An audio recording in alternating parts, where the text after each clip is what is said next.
Nosso estudo de hoje é a lição 34 do livro Religião dos Espíritos, que tem por título Responsabilidade e Destino. O Criador, que estabelece o bem de todos como lei para todas as criaturas, não cria espírito algum para o exercício do mal.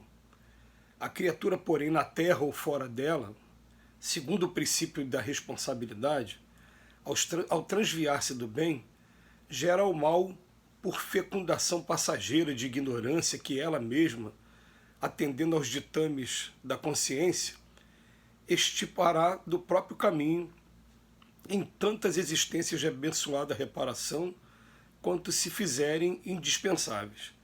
Deus concede ao homem os agentes da nitroglicerina e da areia e inspira-lhe a formação da dinamite por substância explosiva capaz de auxiliá-lo na construção de estradas e moradias, mas o artífice do progresso quase sempre abusa do privilégio para arrasar ou ferir, adquirindo dívidas clamorosas em sementeiras de ódio e destruição.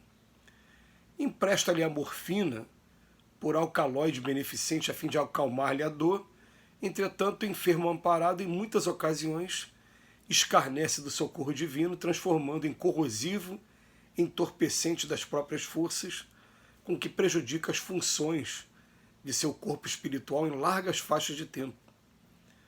Galardoa com ferro por elemento químico flexível e tenaz de modo a ajudá-lo na indústria e na arte, todavia o servo da experiência em muitas circunstâncias converte-o no instrumento da morte, a desajustar-se em compromissos escusos que lhe reclamam agonia e suor.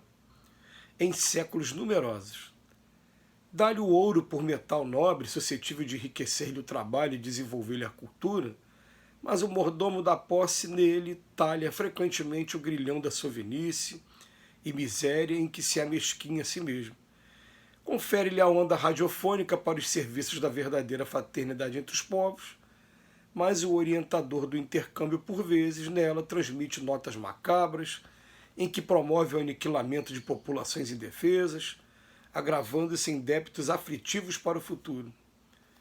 É assim que o Supremo Senhor nos cede dons inefáveis da vida, como sejam as bênçãos do corpo e da alma e os tesouros do amor e da inteligência.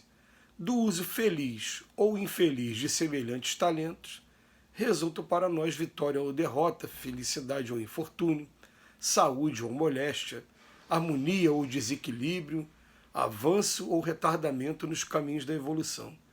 Examina, pois, a ti mesmo e encontrarás a extensão e a natureza de tua dívida pela prova que te procura ou pela tentação que padeces, porque o bem verte puro de Deus, enquanto o mal é obra que nos pertence, transitório fantasma de rebeldia e ilusão que criamos ante as leis do destino por conta própria.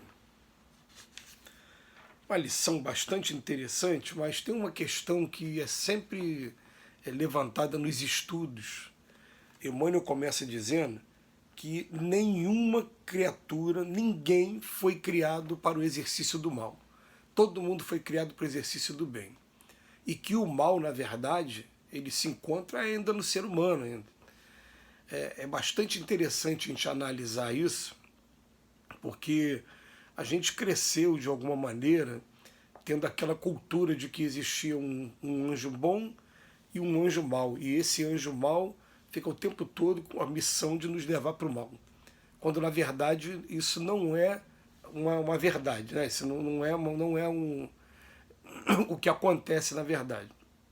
O que acontece na verdade, todos nós fomos criados para a perfeição.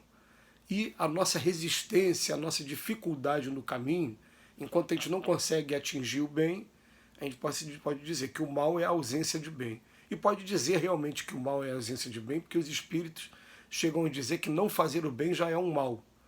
E a primeira vez que eu li isso, eu falei, mas peraí, não fazer o bem? Eu conheço tantas pessoas por aí que falam assim, eu não faço mal a ninguém, eu pago meus impostos em dia, eu cumpro com as minhas obrigações em casa. E tá, mas também não está fazendo bem. Por que não fazer o bem já é um mal? quando a gente começa a entender a Terra como escola, a gente começa a entender por que é um mal. Porque, na verdade, você está marcando passo, você está indo no mesmo lugar que você chegou. É como se o aluno de quarto ano, por exemplo, não conseguisse estudar os assuntos do quarto ano. Ele fica marcando passo, perdendo tempo. Daqui a pouco ele vai ser reprovado, vai ficar no quarto ano de novo. Por isso que acaba, no final das contas, sendo um mal também. Mas o Emmanuel vem falar para a gente que quando tem aquele jargão popular, né, que a gente confunde no início a liberdade com libertinagem, e lá na frente que começa a equilibrar tudo. Ele vem falar para a gente, olha, a nitroglicerina foi inspirada ao homem para que ele pudesse abrir as estradas e encurtar os caminhos da comunicação. E, no entanto, algumas pessoas vão pegar essa nitroglicerina e vão utilizar para fazer guerra.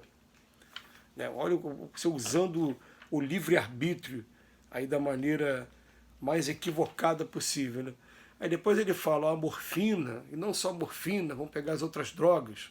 Hoje a gente está vendo aí a utilização da cannabis para fim medicinal e ajudando muitas pessoas, principalmente em umas crises mais dolorosas que alguns espíritos, eles quando reencarnam, trazem consigo. E a gente vê, no entanto, pessoas que pegam esses remédios que estão sendo utilizados para amenizar a dor e utilizando como entorpecente das próprias forças.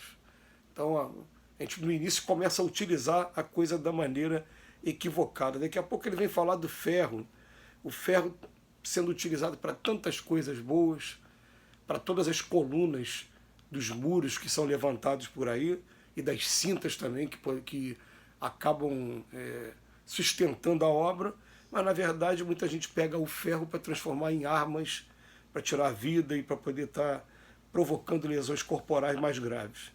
Depois ele vem falar do ouro, da mesma maneira que a pessoa pega o ouro que poderia um metal nobre e ele acaba se transformando em motivo ali de vaidade, de orgulho, enfim. E por fim ele vem falar da onda radiofônica, e a gente lembra que o Emmanuel escreveu esse livro aqui, Religião dos Espíritos, em comemoração aos 100 anos do lançamento do Livro dos Espíritos. Então ele foi escrito em 1957. Ele ainda não poderia incluir nesses exemplos aqui para a gente a internet, principalmente. Né? Mas ele veio falar o seguinte, que deixa a gente ter contato agora com a onda radiofônica, com a onda da TV, com a onda da internet, da comunicação, das redes sociais, e a gente utiliza para notas macabras que promovem aniquilamento, terror, enfim. A gente está usando o nosso livre-arbítrio da maneira equivocada e criando para a gente mesmo, como ele vem dizer aqui para a gente, tantas encarnações quando forem possíveis para que a gente possa reparar o mal que a gente fez. Então é do uso, feliz ou infeliz, essas coisas chegam até a gente de maneira neutra. E a gente que vai dar uma utilidade. Esse uso feliz ou infeliz é que vai servir para uma vitória ou derrota, felicidade ou infortúnio, saúde ou moléstia, harmonia ou desequilíbrio. Emmanuel, ele passa de uma maneira bem clara para que todos nós possamos entender. O recurso é neutro. Nós é que vamos dar a utilidade real para ele e dependendo daquilo que a gente estiver fazendo ou não, do que estivermos conseguindo fazer, é que vai decorrer a nossa vitória ou a nossa derrota. Mas o que mais vale para a gente, depois dele fazer essa comparação toda, ele fala, examina, pois, a ti mesmo. Cada um, a gente está tendo agora esse período aí de final de ano, em que a gente começa a programar tudo que vai fazer no ano que vem, e começa também a ver quais foram as alegrias, quais foram as derrotas desse ano. Então, examina a ti mesmo. E a gente vai encontrar a extensão e natureza da nossa dívida. Olha bem, ou pela prova que está procurando a gente, aquela coisa que insiste em acontecer com a gente, ou pela tentação que a gente ainda encontra no caminho.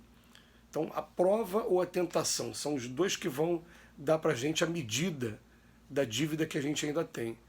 Agora, o bem verte puro de Deus, o mal ainda é obra nossa. Ele vem chamar a nossa atenção. Vamos saber atribuir a responsabilidade correta. Responsabilidade é nossa. Que Jesus nos abençoe hoje e sempre.